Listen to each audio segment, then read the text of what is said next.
Hello, everybody. Good day and welcome to another episode of Loving the Game. Today, I've got a very interesting guest, a journalist of note, one of the top guys in the country when it comes to rugby writing and the reporting of what happens. And he's been in the news quite a lot. Well, he's not been in the news, but he's been active in a lot of stories of late regarding the rugby movements and stuff. And let me introduce you to Brenden Nel. Brenden, how are you doing?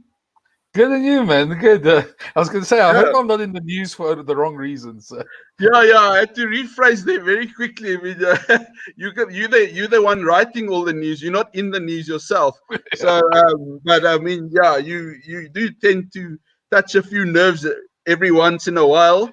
But I think we'll get into that and just touch on the world of journalism, and which is why one of the reasons I got you on, because I think you guys get a lot of stick for what you do, and I think it's worth talking about and just giving people a bit of insight as to what in your case, a rugby journalist has to go through, and just to give people an insight to what they love. And we all love Mm, rugby.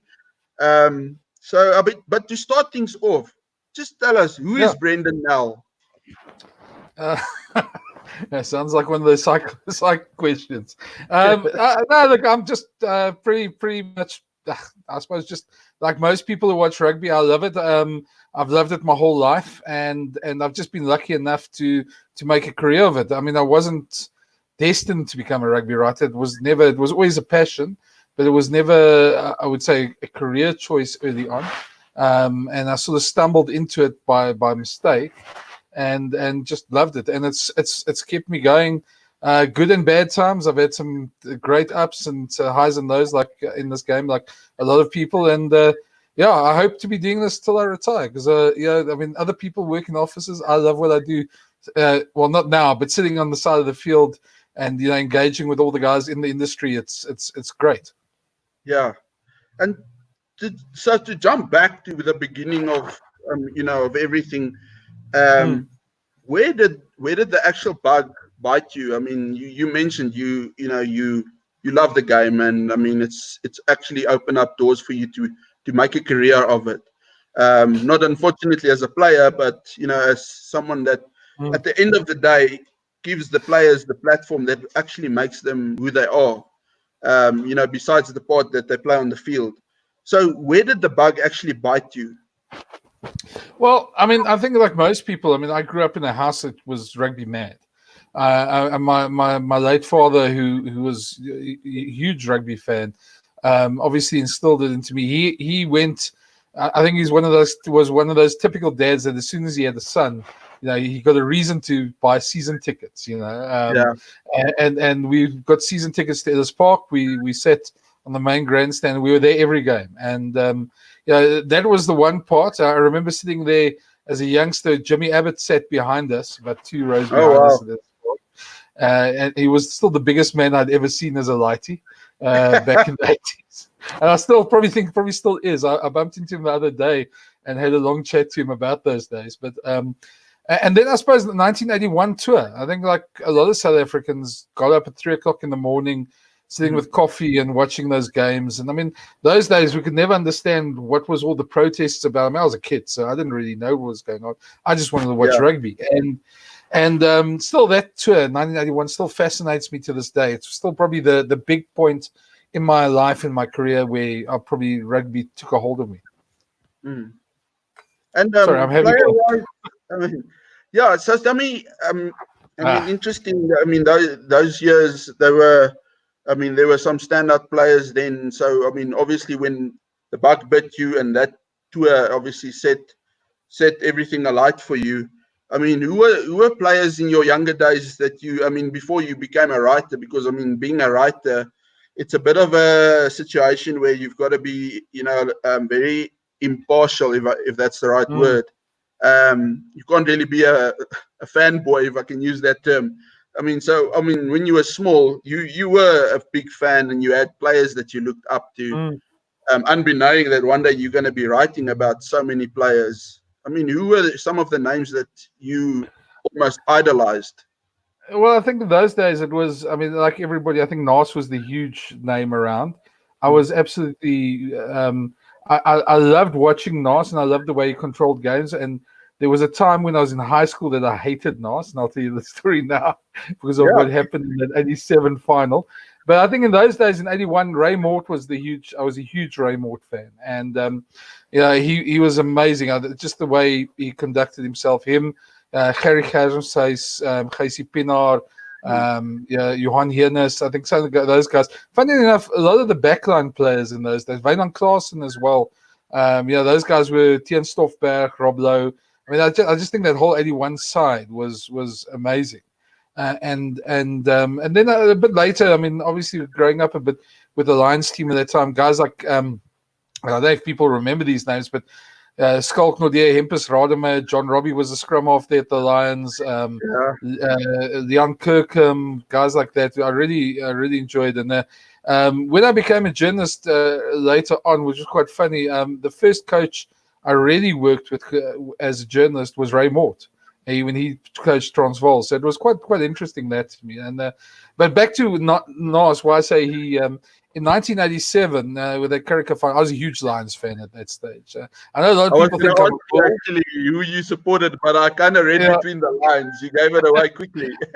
yeah, and I had my first girlfriend at that stage. I was in standard 7. I don't know what's that, what grade 9 or whatever it is now, Grade nine, I think, yeah. and it wasn't much of a relationship for those days. I mean, like typical blushing kids, and I got an extra ticket to that '87 final, and I took her with, and Nas that day was.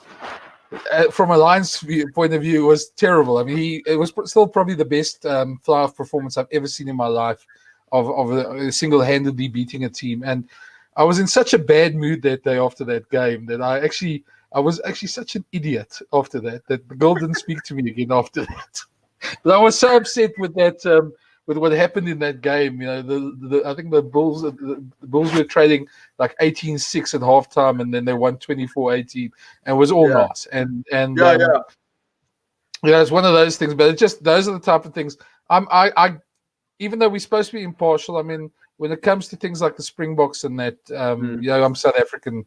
You live and breathe with the team, and you. Yeah. So I mean, that probably was the worst day I've had in rugby, and second worst will probably be in 2011, the Bryce Lawrence Australia game, which Yeah. which Gavin Rich, my colleague, still thinks is the day he thought I was gonna go over the edge and go kill somebody at that stage. Wow. Yeah. See, it's interesting the story you mentioned about the girl and the final. I spoke to someone just last week who had a very similar situation with the 2007 Super Rugby final. That was that's why I had such a chuckle. It was so funny. It's the second time someone's had a story like that. So clearly, girls and rugby finals and bulls don't go along very well if you're not a bull Well, supporter. well, I don't think it's a good place for a first date. Let's put it that way, or Yeah, a big and that date. funny enough was also a first date, if I recall. So yeah, it's very very interesting. Um, just I mean, obviously, so I mean, you grew up, and you've mentioned that journalism became part of your life. But I know, I mean, I've met you before, and I had an interesting trip with you a few years ago. We went to the Cheetahs for a Currie Cup thing, and I got to know you a little bit better there, which was very entertaining as well, because I mean, you shared a few stories from your career. But I mean, this is the platform where I want other people to get to know you. And I know the way you got into journalism was actually a very interesting story. Just I mean, tell us how you got into journalism, basically. Well, at that stage, I was pretty involved with a girl who I was at Rao, right, and I wasn't very good. I was trying to play, but of course, there's rugby and stuff like that, and I wasn't very good, and so I Yeah. didn't. And then the girl at the paper, at the varsity paper, asked me to help them out and just because they had nobody cover them, so cover them a little bit, and then that became the same sort of thing that happened with the local paper, the Northcliffe Melville Times. And I was Okay. finishing my degree at that stage. I was third year BCom accounts, and I was set to become an accountant. And at the end of the year, they sort of said to me, "Well, do you want to carry on doing this?" And I thought, "Well, I don't really want to go work right now." So I carried on sort of studying. I started a BA communications, and ended up getting offered a job at the Northcliffe Melville Times, the little knock and drop, which I did everything. I tell people I did everything from court cases to cop shops to young dames dynamic meetings to city council. It's a hell of a learning school for a journalist. And from there, I worked for there 2 years, and I had just the most amazing time. I didn't get paid very much, but it was a lot of fun. And from there on, I got offered a job at the Citizen as the athletics writer. Now, looking at me, you can see I'm the typical person to be given the athletics writer job. Yeah. And I actually had a great break then, and it was 96. I'd obviously attended 95 as a fan. I'd been around. I'd sort of hitchhiked the semi-final in Durban in 95. I hitchhiked on the back of a bakkie in the rain to get to the game, and got into the game without a ticket, which is what? Yeah. You got to share that story. Yeah, we didn't have cell phones back then, and I asked to use a tiki box or the payphone, and the only one was inside the stadium. So the security guard let me inside the stadium, and next thing a bunch of people came. I just zipped through and I got in there. Wow, the Kings Park guys. Yes, but that's the story. Then 96. Obviously, I was working as a journalist. I got to the Citizen to start as an athletics writer. By then, I wanted to become a rugby writer. And I saw it as a stepping stone.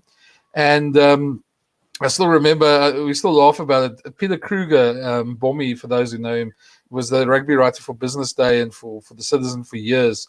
And he's the guy who sort of took me under his wing and sort of taught me a lot about the game. But he resigned the week I got to the Citizens' offices in Doornfontein. And so I walked in, and there was the 96 All Black tour happening, and the Citizen had paid for it, and they had a very they had an editor there called Johnny Johnson, who was a typical old school newspaper editor. Everybody hated him. He was a cantankerous old man, used to shout and scream at you. Just to give you an example, my interview for the Citizen. I walked in and I sat in his office, and his wife, who was his secretary, said to me, "He's coming now." And I sat and waited. And after about 10 minutes of sitting in his office alone, he walked in, he sat down, he picked up my CV like this, and he said, "Is this all?" And I was like, "I'm in an interview, so I'm trying to create a good impression." So I said, "Well, yes." And he said, "Well, it's not very much, is it?" So I said, "Well, I'm very keen and eager to learn." And he said, and then he started going off about last night's newspaper was a nightmare, etc. And then walked out the office again. And then about 5 minutes later, his wife walked in and said, "You've got the job." Oh my word! So that was my introduction to Johnny. So he was a very strange man. And when I walked in for my first day, also again got there 8 o'clock in the morning, trying to make a good impression. There was a shouting match going. The sports editor was an ex-policeman called Chris Swanepoel. Great guy, really taught me a lot in journalism. And there was a shouting match going, and I don't know if we're allowed to swear around here, but the basically came down to the end. Johnny said to him, "Who the F is going to do this tour? We've paid for it now." And Chris turned around and said, "Well, we'll send the effing new guy." And I sort of sat there, and 3 days later, I was sort of making arrangements to go on the All Black tour in '96. So I had one hell of a break in journalism. I was extremely lucky, and from there, that was my first tour. I did one provincial game, which was Southeastern Transvaal against Western Transvaal, before I started doing international games with the All Blacks. So I was in the deep end. I had to swim very quickly, and luckily I had good colleagues back then who really helped me out through those days, because I was a youngster and I didn't know what I was doing. Yeah, mentioning colleagues, you've obviously over the years, you're talking about a good 40 years almost of journalism that you've done. I'm not that old. I've been in the game since 94 was when I started at the knock and drop. So I mean, what's that now? 26 years old. So yeah. Yeah, that's right. Okay, no, okay, sorry. My apologies.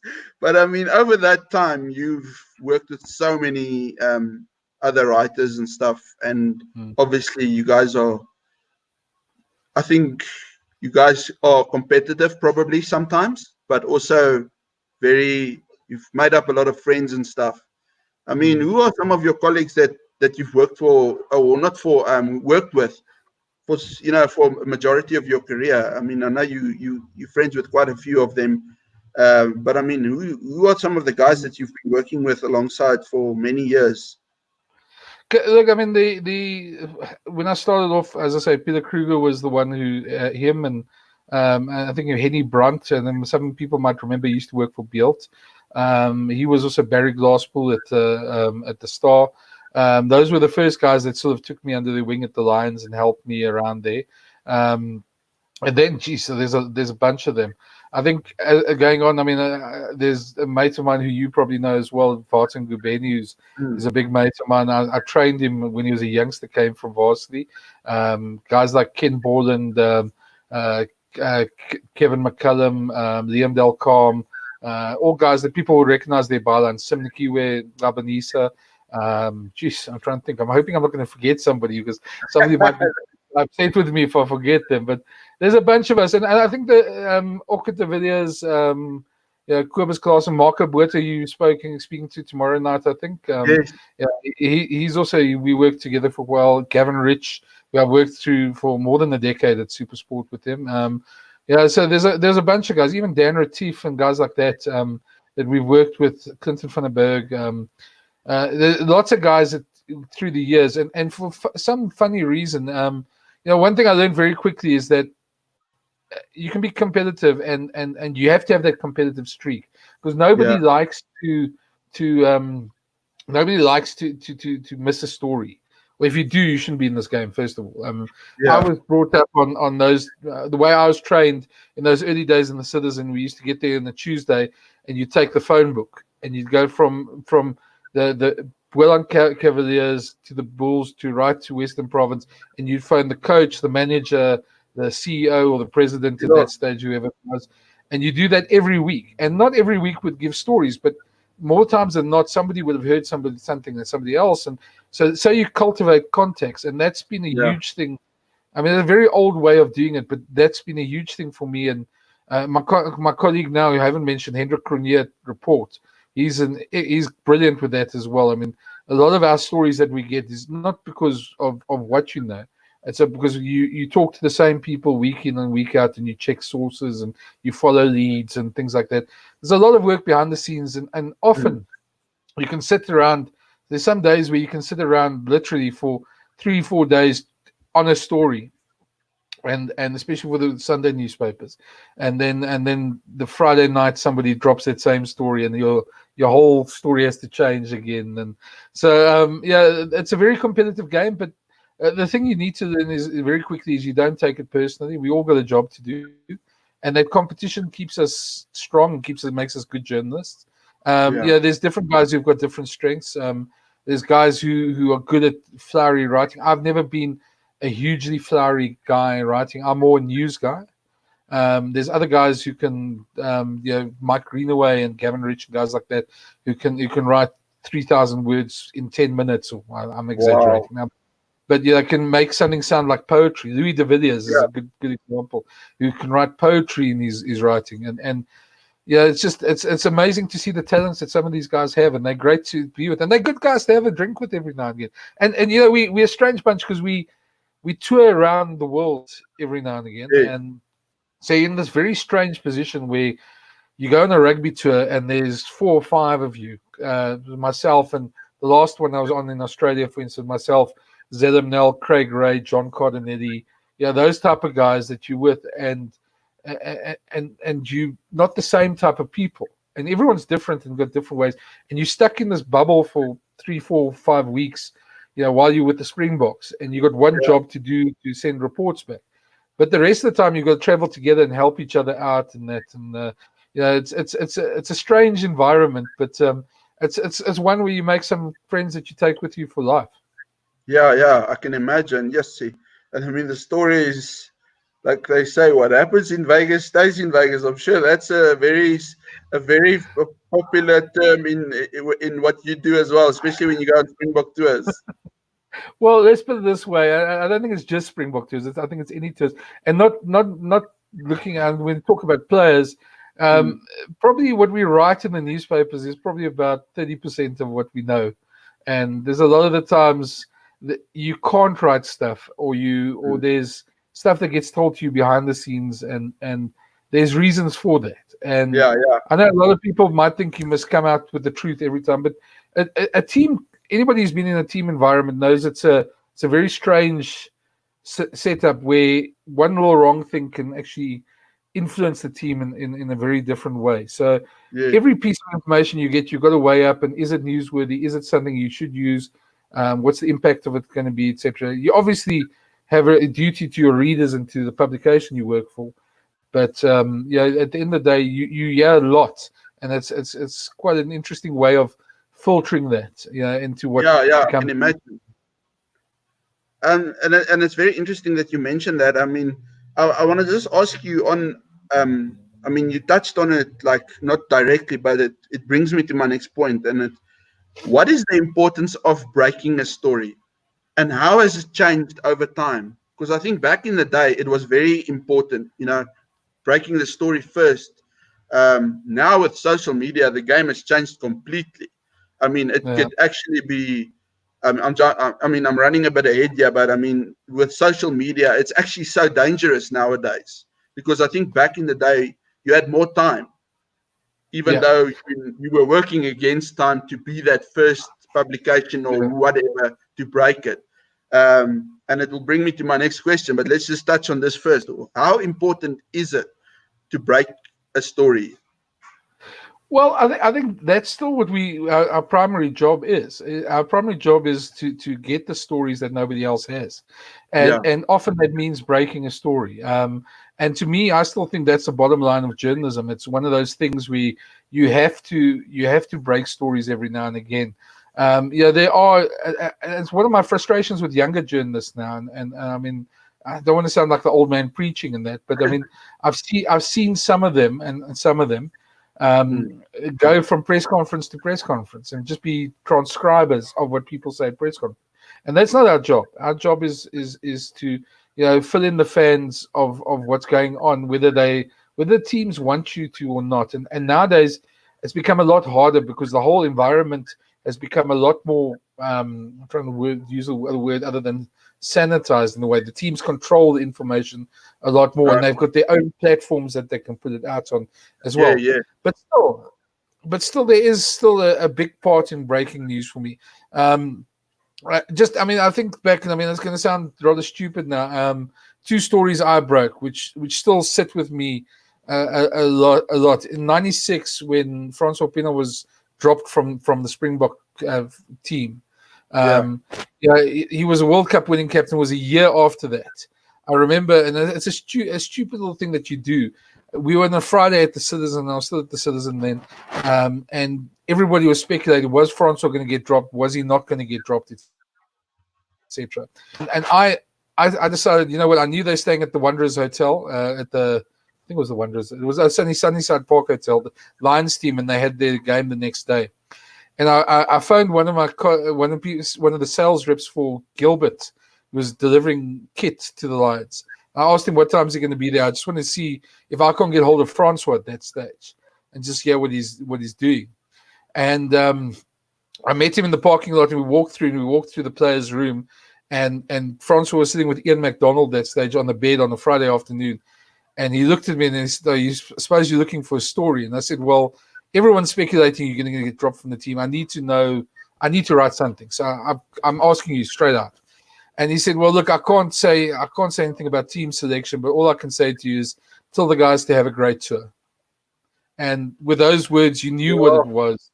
And we broke the story. We broke the story as a fact the next day. There was another one which was quite bad for me, and I know somebody who watches your stuff quite a lot. Kobus Visser. I also heard a rumor that he was being dropped by Coral du Plessis from the Bok team back then, and I phoned him up and I asked him, and he said it's the first he's heard of it. And then I felt like, oh dear, am I like the guy who told somebody in their family's died, you know? And it turned out the next day he was dropped. And I mean, and I felt bad about that because I mean, you're still human. You don't like doing that to players. But I mean, it was a great on the story one. It was a front page story that we did. And Kobus was also a big Springbok as well, and I still. I mean, and Kobus and I, we've never chatted about that again. But it is something that it's something that reminded me again that you're dealing with humans, you're dealing with people. There might be these heroes in people's eyes, but they're still humans, and there's still disappointment there. And I mean, it's something that stuck with me a long time. That is, you should have him. I mean, you're currently doing a very interesting series, if I can call it that. And I mean, I know you're lining up the guys, but maybe you should get him on, and that could be one of your questions. I mean, who knows? Yeah. I mean, I think Kobus is a great guy, and as you might have seen or heard, I mean, he revealed quite a lot in our chat, which it's nice. And I mean, that's something you guys are good at, that getting the meaty bits, if I can call it that, out of it. Just going on to the next point, I mean, as time went on, and it's something that I know that you embraced very nicely, as you know, over the last few years, and that's also where I got to know you. It's just the whole, I don't want to call it competition, but print versus digital. I mean, it's something that over the 26 years that we've mentioned that you've been involved with, being a journalist in the media and everything. How have you seen that evolve, and how have you embraced that? Do you think it's a good thing? How has it changed your way of doing things? Yeah, I think it has. I mean, look, I'm still lucky enough to now be working for a print publication in Report, and I work in digital as well with SuperSport as well, with their website as such. So I still see both sides of it now, and it's getting harder and harder for print. And I feel for the guys on this. I mean, not to put anybody watching this, if you can buy newspapers still, please do. I know the guys, especially in this lockdown, have been going through a lot. People don't go out and buy newspapers anymore, especially a paper like Report, where people used to go after church on the Sunday or on their Sunday outings and buy the paper like that. I think papers are struggling at the moment, and I think they're vital and they're necessary. The checks and balances in papers are a lot more than in digital still. I'm not talking about obviously our SuperSport, etc. But there's so many websites and so many that anybody can set up a website now. Anybody can publish anything, and there's no checks and balances. Whereas in the old newspaper industry, there's still a lot of checks and balances. People question you about facts and double up, and you check this, and so that's still very important to me. But what I've seen is, I think one of the biggest problems we have in digital at the moment, and I say this because with knowing that there's a lot of my friends as well who work for publications like this, is that print used to be great because you used to break it and you go to bed that night with this apprehension that, oh my goodness, because there's always that bit that, did you quite get the story right? Did you not maybe understand it the wrong way, etc.? And that next day when everyone's talking about your story, it's a great feeling. Now that time period's just gone totally away, because now you publish something, and what frustrates me, but as part of the industry, and I've learned to handle it, is that people copy and paste. I call the websites. I put something on SuperSport, and within an hour, it's on 7 other websites. And all they have to do is say according to, and that's how they get away with it. Whether that's 100% ethical, they must ask themselves. But I think with me, in terms of digital journalism, I think the one thing that I saw very quickly was the way things were changing across overseas platforms and the way video. I do a couple of things where I do social media training for people as well in spare time, and I keep tabs on certain things. And I could see video was becoming a huge thing years ago. I remember in 2011 at the World Cup, I was the only guy walking around with this clunky handy cam, and I was taping things, and it was a mission because you'd have to take the tape out and to get that sent back to South Africa was a nightmare, and yeah, it was. Yeah, I don't think I had the best equipment anyway, but I saw that happening, and I was the first guy to sit around with that, and then cell phones when the videos started becoming better, and putting it in. I started a YouTube channel a couple of years ago as well, and now everybody does it. You go to a press conference, and there's more cell phone cameras than anything else, and that's the way we're going. I mean, we're in the video culture now. Everything gets recorded now. Everything gets put up.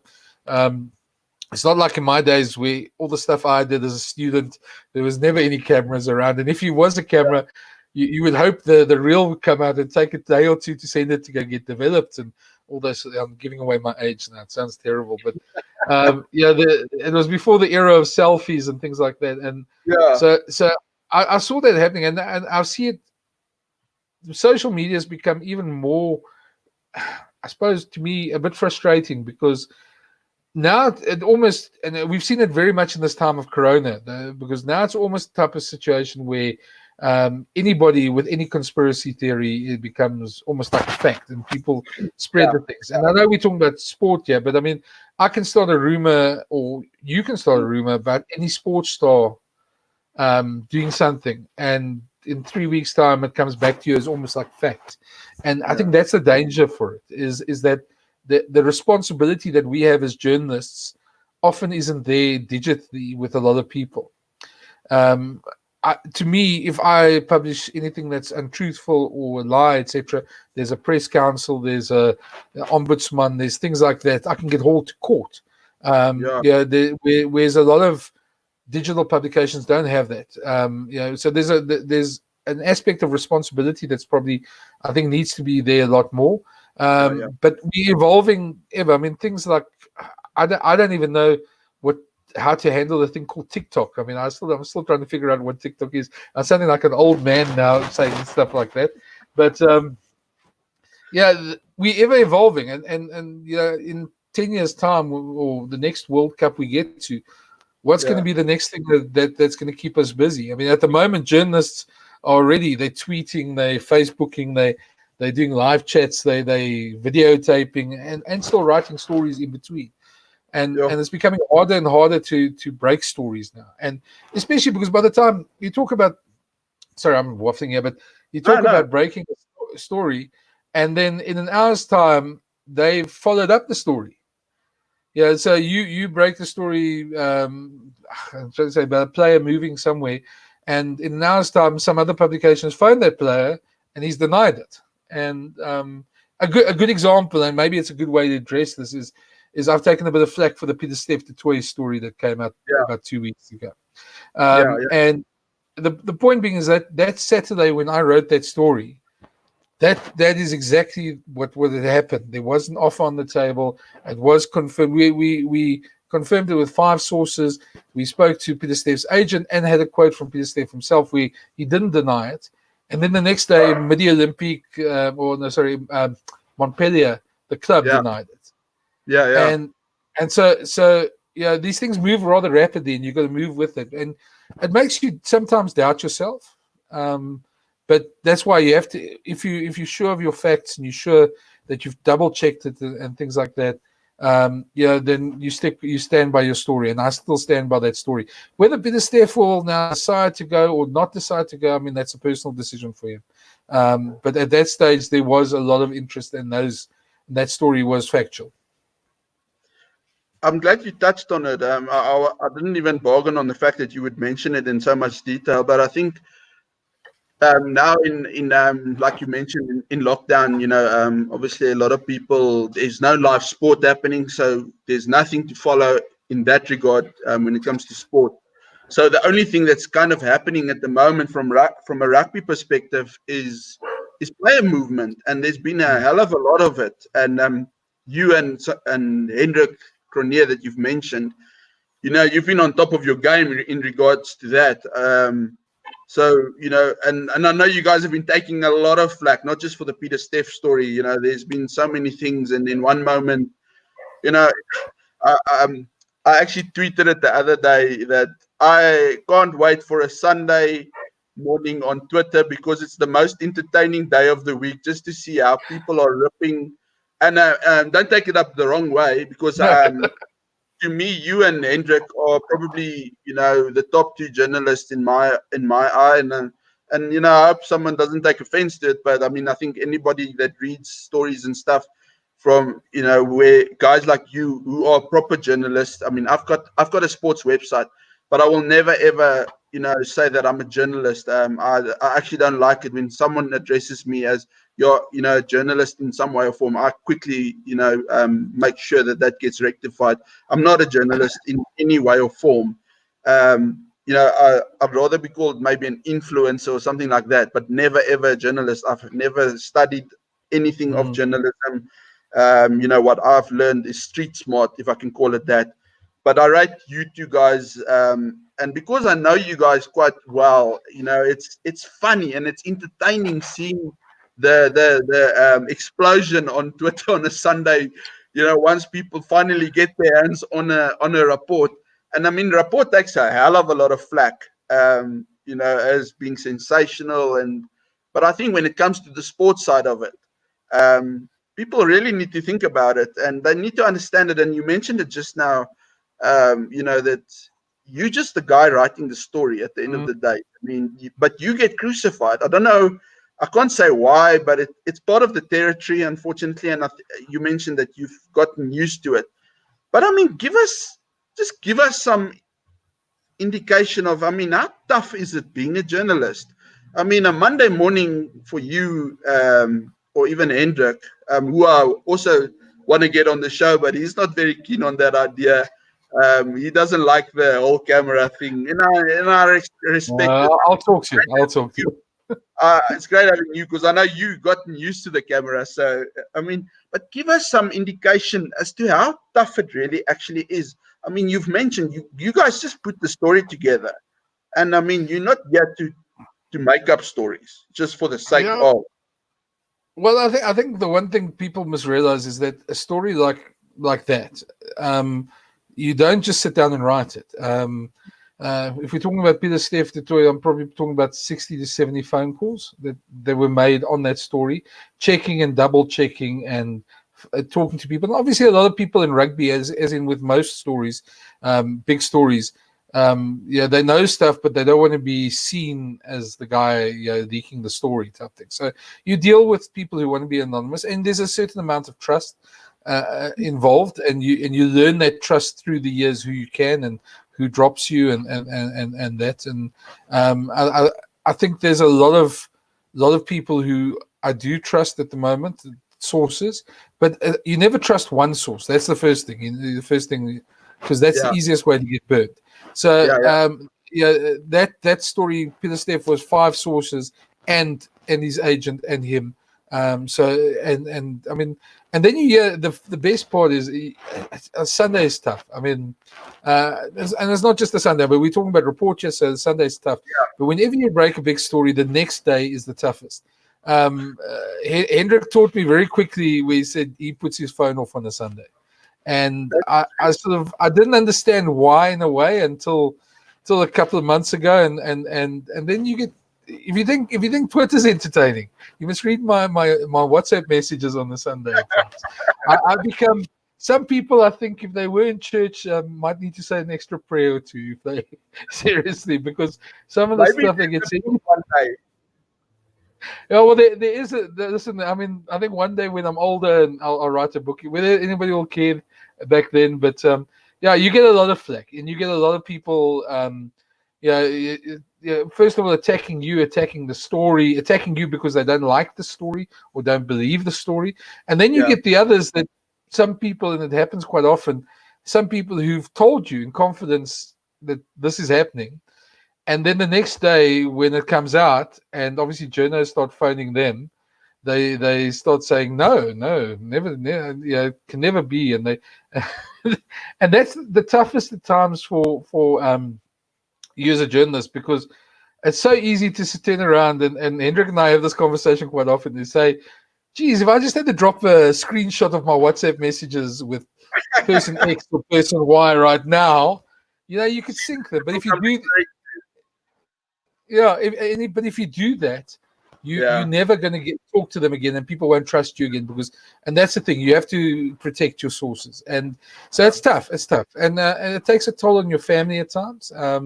It takes a toll on people who your friends and I'm trying to think. There was one example in my life, and I'm trying to think of where it was. Where there's times where it really gets tough, and you're right, and the story's legit, but people, because they don't want to believe it, or people have denied it, then it becomes. So I mean, it goes with the territory, and you learn to have the thick skin. It's tough at times, and we're human. I mean, sometimes you're going through a tough time, and a good example. I mean, a couple of years ago, I was going through a retrenchment at the time. We spoke at that time, and then you're vulnerable because your mental state's not quite right, and then you've written a story which is fine, and then suddenly everything seems a lot more pointed and jagged, and those words hurt a little bit more. So we are human. It gets to us at times. I've learned to switch off and to take it from where it comes at times. But I mean, there are times where it does get you. So, talking about switching off, I think it's fair to say. I mean, you've got one in your hand now. I mean, and I know you enjoy, just relaxing. I mean, following you on social media, every now and again, a picture or a little video pops up of a braai happening, or a good red happening. Is that your way of switching off, getting away, stepping back, just forgetting about whatever the normal? I think look, I mean, braai is as South African as can get, and I think we all love braaiing. I probably braai a little bit more than most people. My best mate, who's now living in Mauritius, Donovan.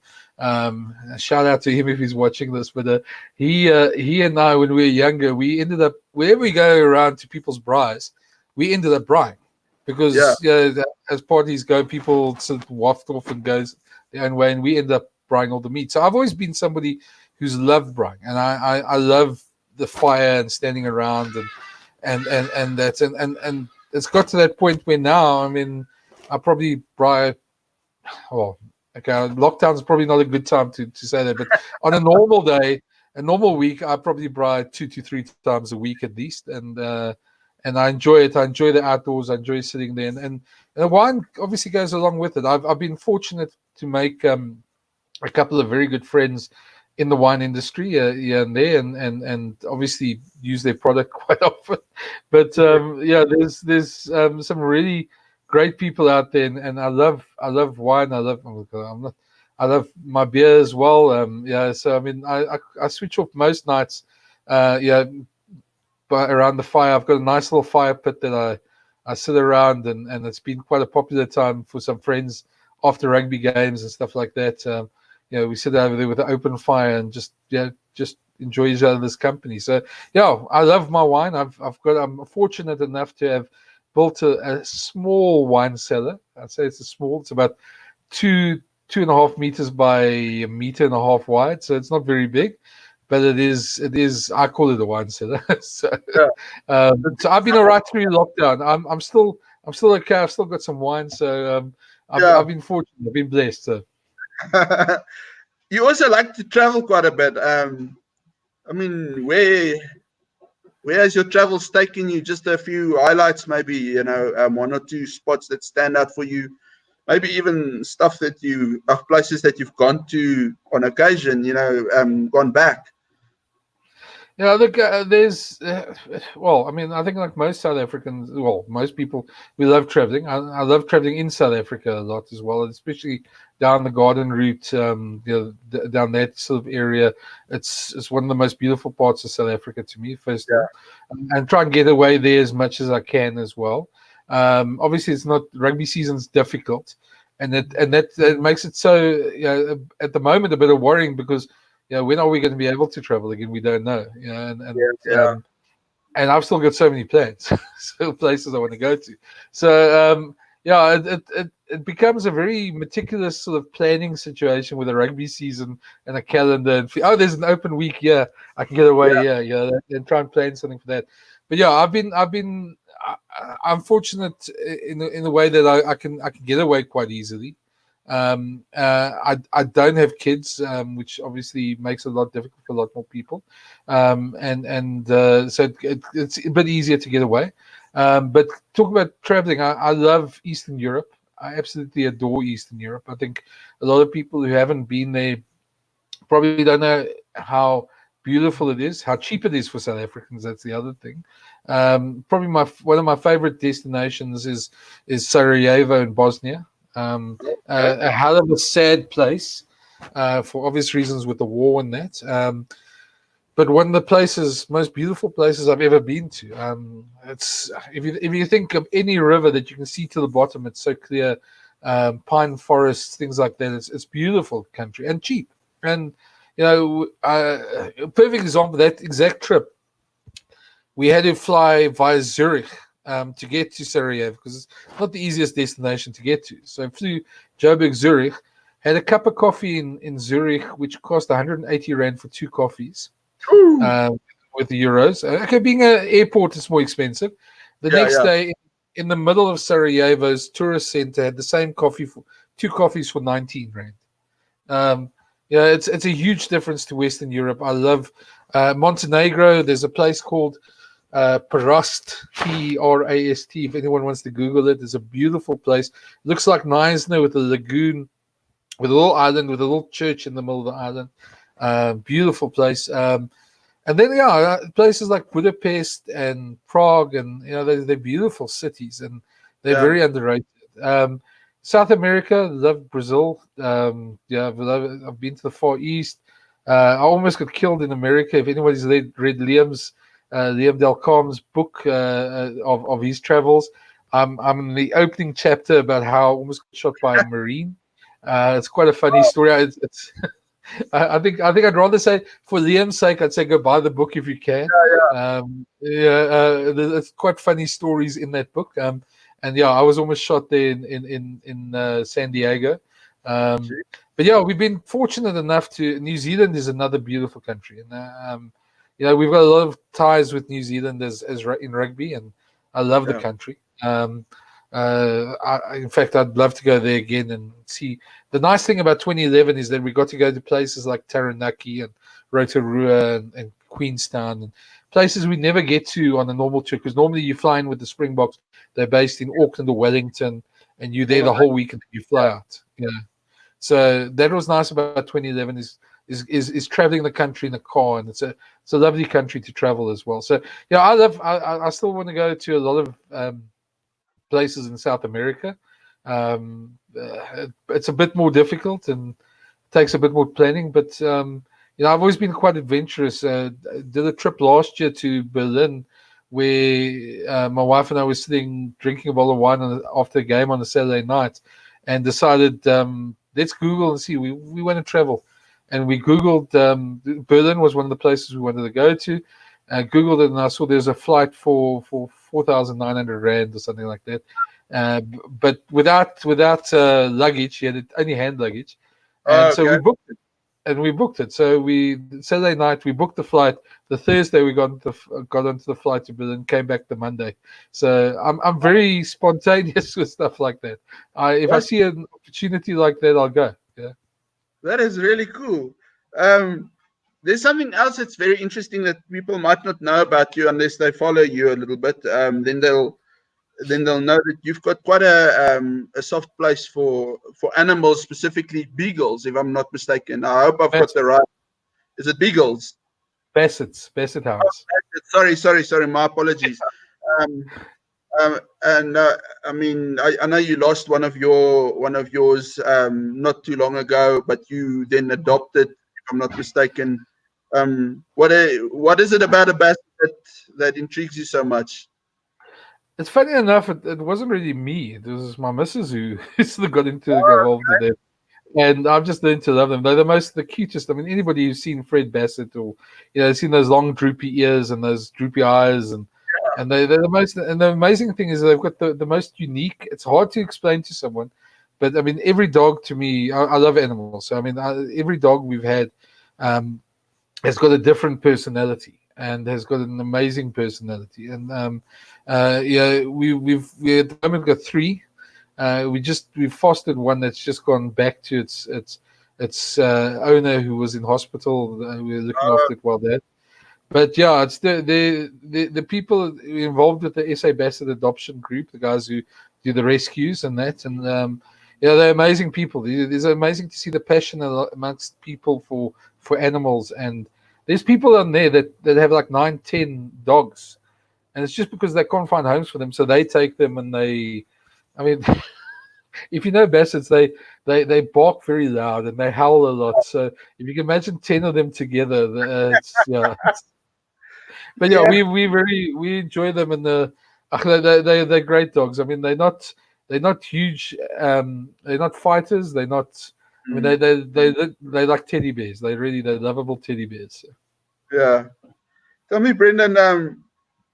Just to close off with any interesting stories that you can share with us from a rugby perspective, maybe on some of your travels, maybe local. I can't remember the exact story, but I remember sitting at the airport when we came back from that trip to Bloemfontein, and I joined you and Vata there. It was a Super Rugby final, if I'm not mistaken. It was about 2 or 3 years ago, and there wasn't enough time to go home, and we just ended up there in a little kind of pub, watching the Super Rugby final, and you guys were having a few beers and stuff. And then I remember you guys were telling me about I think it was the 2007 Super Rugby final, if I remember correctly. I just remember vaguely that it was quite an interesting story. Would you mind sharing that with us, or any other story that you remember that would be quite cool to just share with the people? I think if I remember right, that story was we were sitting in the Kings Park press box, and it was quite hostile. And anybody who knows the Kings Park press box, it's the tightest one, and I'm not a small guy, so I mean I struggle to, I need to lose a couple of kgs to fit into the Kings Park, and they put me right in the corner of the top row, right. So I go, and it's one of those press boxes where if you're going to go past somebody, everybody's going to move forward like that so you can go past. And so it's not easy to get to the right of the corner seat. So it was myself and Vata and JJ Harams, who's working for SA Rugby nowadays. And we were sitting there with the only 3 Bulls guys, and we took flack because next to us, I think it was one of the sponsors of the Sharks, but it was somebody who knew us. And the guy sat there and he was looking after it. While they were drinking and that we were working, but somebody told them we were the Pretoria journalists. And the only 3 there in the Super Rugby final.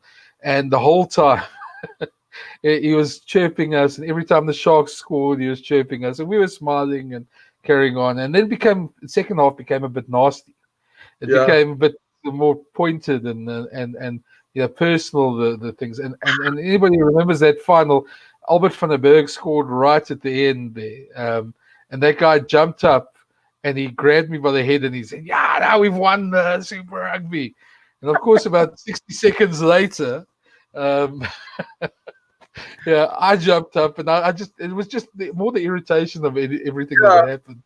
And I jumped up and I grabbed him and I said, "No, you didn't." And I sort of shook him as well. And then he just sort of sheepishly went away. And another interesting thing about that final that people don't know, everybody's seen the try on SuperSport. Yeah. But nobody ever saw a picture of the try from behind the try line that Report or any other newspaper took.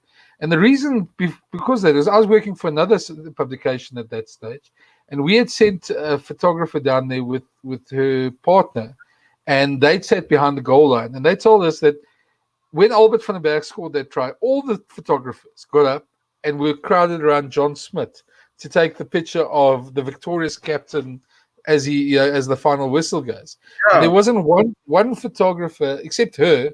She wasn't a photographer, the girl that was telling me the story, but she had a camera there because that's how she got into the game. And she took a blurred photograph which we couldn't use. But there's not one picture of Brian Havana's try from behind that try line. Yes. it's just interesting, and anybody knows the way photographers work. They follow the action because they obviously want to get the best shot. So if team A is 20-0 up, they'll sit behind the goal line so you can always see where the action's going because you watch where the photographers sit. You know exactly which try line the action's going towards. So, but it's just interesting sort of trivia thing that there was never a photo of Brian's try in that 2007 final. Yeah, that's true. And I always wondered why. I mean, now it actually makes sense. I mean, that's very cool. Brenden, I mean, yeah, I think I've asked you everything. I hope I didn't miss something. If there's any other. I'll tell you one last story. I'm just not going to mention the name of the person. The story has been written, so if anybody's probably heard the story, they'll know who I'm talking about. But 2011, the second worst game I've ever watched. So we're sitting at -2 degrees in Wellington. The Springboks are doing everything to win that game except on the scoreboard. And the whole time, I saw a stat the other day that the Aussies made 28 turnovers, which is the most ever in an international game. And they get away with it every time. And I'm sitting next to some Australian journalist who I've never met before. And he's saying, "Oh, you boys are going home. You boys are going home." And I go, "No, we'll do it. There's a bit of banter between us." And then suddenly the final whistle went. And he said, "Oh, I'm sorry, mate. You're going home now." And I was sitting there, and suddenly it hit that I've been to World Cups before, but this was the first one I'd ever been where the Boks I wasn't in 2003. So this was the first one I'd ever been where the Boks had been out in the quarterfinals. Sure. So we went and did the press conference and did our works, but you sort of downtrodden because one thing with that World Cup is we couldn't get back to South Africa because the flights were so expensive.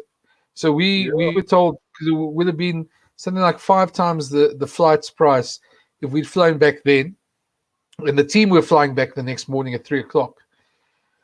So we had to stay for the last 2 weeks at the World Cup, which I didn't mind because you want to see a World Cup through to the end. But so eventually we finish our work, and now it's hit us now, journos, myself, Vata, and JJ again walking around.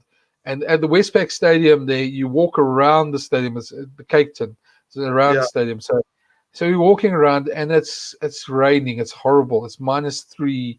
It's cold. It's terrible. We out of the World Cup. I don't think it could be a worse moment for anybody in that situation. And we walk past the Springbok team bus on our way out, and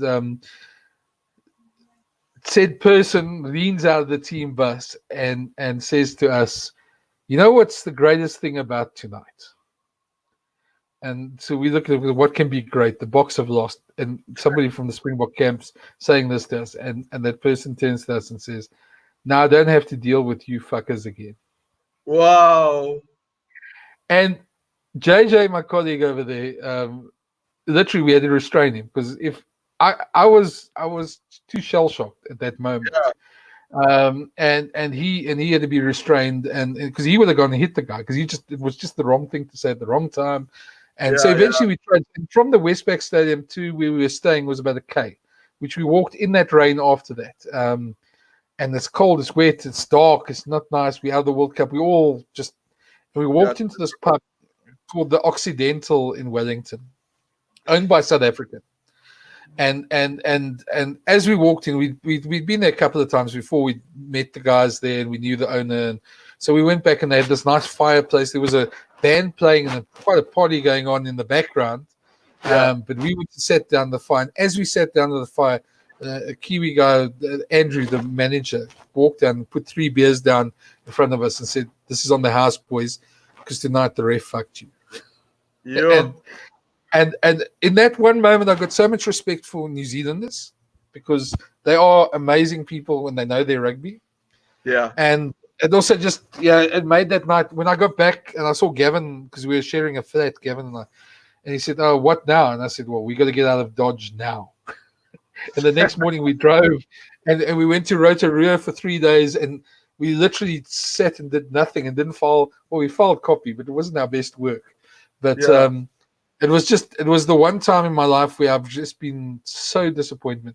The only other time I've ever been upset in New Zealand at a rugby game Yeah. because you tend to understand that they're good and they win games, and Springboks lose a lot in New Zealand. Is the night that Bismarck du Plessis made that tackle at Dane Carter and Romain Point. And I must admit, I was incensed that night because it just was such a travesty of justice. So, we have to be impartial, and 99.9% of the time we are, but you're also not blind. And there are times where you love the game of rugby and you see an injustice being done, and I think we all felt just bad that night. And I remember Louis de Villiers was sitting with me that night, and both of us. Louis is rather more animated than me, and you should have him on at some point. He's got a lot of very good stories, and he's quite a character. And he was quite. We both wanted to go fetch the referee for the press conference ourselves. He never came. Yeah. So, ironically, interesting enough, about a year or two later, he was the referee for the South Africa-Scotland game, Romain Point, in Port Elizabeth, the game that Andre Pollard made his debut in. Yes, that's and we were staying in the same hotel in the Holiday Inn or the Southern Sun in PE, and he was staying on this a floor below me. And I tried to phone him because I wanted to talk to him about that game and get an interview. About the Dan Carter incident. Yeah, and because the referees don't normally talk, and I thought, well, let me give it a go, and I left a message for him, and I forgot about it, and it was like on the Wednesday, and on the Saturday morning, I was packing my bag to go to the stadium, and there was a knock on my door, and I opened it up, and it was Romain Point, He said, you were looking for me, and I said, yes, I'm a journalist. I want to talk to you about Auckland last year and get your side of the story. And he looked at me, he didn't say a word, and he just said, no, and he turned around and he walked away. So I've never got the story from him. So. Oh, wow, shame, man. At least you got to know. It was just not nothing, but maybe one day when he's retired, eh? Yeah, maybe. Anyway, Brenden, thanks for sharing all your stories and and just telling us about how it is to be a journalist, and I mean where it all started for you. It's really nice, and I think hopefully you've touched on some stuff where these what do they call them, trolls on Twitter, hopefully they find this clip somehow one day, and then they can just see that part of the the today's chat, and hopefully understand where you guys come from, and have a bit of empathy, if that's the right word, towards journalists in general, because I think at the end of the day, you guys have a bit of an unforgiving job sometimes, and at the end of the day, that's what you get paid to do. You got to deliver stories, and the best stories sell, as they would say. So, but I mean, thanks for your time today, and sharing some stories with us and these kind of things. I really hope you also enjoyed it. Yeah, I did. Yeah, and I mean, look, the troll's always going to be there. It's how you handle them. And I mean, you see, we chat a lot and on Twitter and things like that. I mean, I'm always happy to engage with people. I mean, if it's a genuine rugby question, I'll always try and answer it as best as I can. And I think that we have to be like that. We need to grow the game. Rugby needs people to engage and to try and help people understand. And we in the position where we can try and do that. So we need to do that where we can. No, thank you very, very much for your time. I really appreciate it, and keep on doing the work and giving us the interesting stuff that make people get all up and crazy on a Sunday morning. It gives good entertainment especially in times like this. So, I mean, keep safe and look after yourself, and hopefully we see each other when things calm down again. Definitely, man. Cheers, and hopefully we all keep safe and we can have a lot of rugby somewhere this year still.